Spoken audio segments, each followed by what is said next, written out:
Good morning, guys. We're here in the Anthem Park again. It's a beautiful day. I had really good feedback with the last video I did, and it kind of motivated me to keep going with these. So I decided to ask a couple of my friends to maybe come out here and do a little video with me on kind of their personal struggles they've gone through in their lives, or the different subjects, and kind of get their perspective on it and how they persevered and got through it. Today I'm going to have Jared on. Jared grew up with a good foundation. His parents were missionaries, and he actually spent most of his childhood in Mexico. Didn't even really know he was an American until much later, and knows fluent Spanish. And yeah, he grew up in Mexico, and he loved it and learned a lot about God and how to teach, and it was a great experience for him and gave him a solid foundation. So I'm gonna have him come on today, and he's gonna talk about fear. Let's see what he has to say. I'm gonna put him on camera right now. Enjoy it. Thanks for watching. Hey guys, I'm Jared, and as I was driving here this morning, I was praying because I already had a thought, an idea of what I wanted to encourage everybody about, because these are things that have been encouraging me, things that I've been struggling with and that I've been seeking God on. And I felt this verse like really strong in my heart. And you know, it's one of those refrigerator scriptures that we put on a magnet. It's real popular. But it says this, it says, "You are of God, little children, and have overcome them, because greater is he that's in you than he that is in the world." And that's 1 John chapter 4, verse 4. And the gist of it is this, is God is in you. If you've received Christ, if you've given your life to Christ, then God lives in you. And no matter what is going on in the world, no matter what is coming at us today, we can have the assurance, we can have the strength, the fortitude that we need to get through it. Why? Because remember, God is in you. There are so many things going on with the world right now. There's pandemics, there's so much economic uncertainty. I know I've had to change careers completely, from travel to energy, and I'm sure that's a lot of you guys too. And a lot of us haven't even been able to work for so long. There's so many issues. There's the existential threat, you know, is the world going to end soon? There's so many things going on. I think it's so important for us to remember that what we can see and what we can feel is only a very limited part of who we are and what our existence is about. It always helps me to remember this. I'm a 3-part being. Did you know that? You're not your body. First, we are a spirit.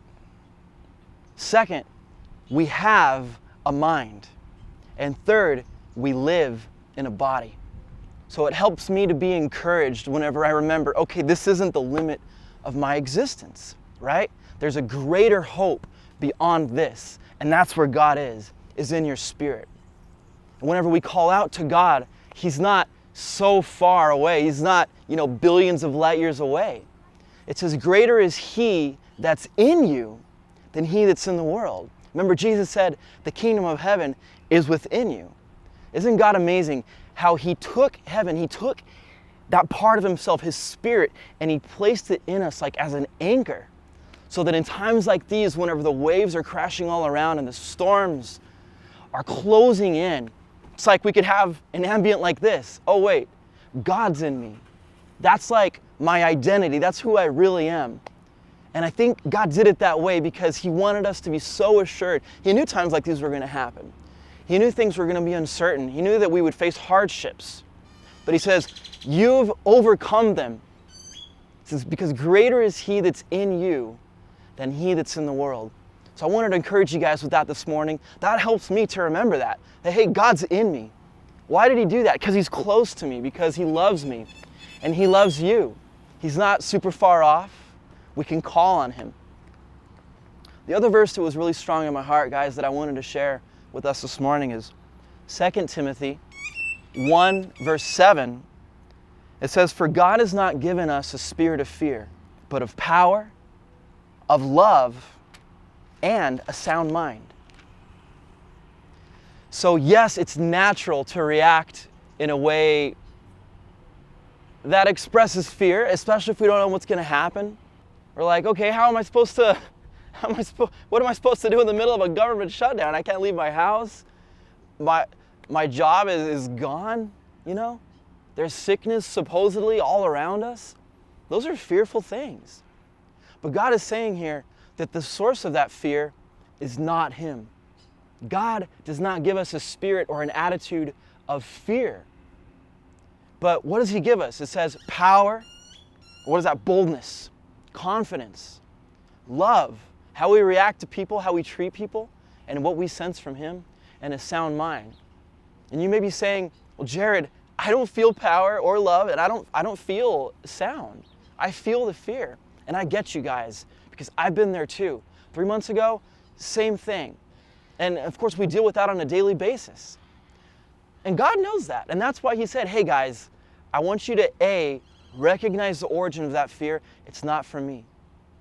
B, remember that I'm in you and I'm greater than all those forces outside. And C, if you call on my name, I will answer, because I've promised to provide that power. I promised to provide that love, and I've promised to provide that sound mind. So I want to encourage you guys today to just pray. The Bible says that if we draw near to God, He'll draw near to us. And He always has an answer, because He loves you and Jesus died for us.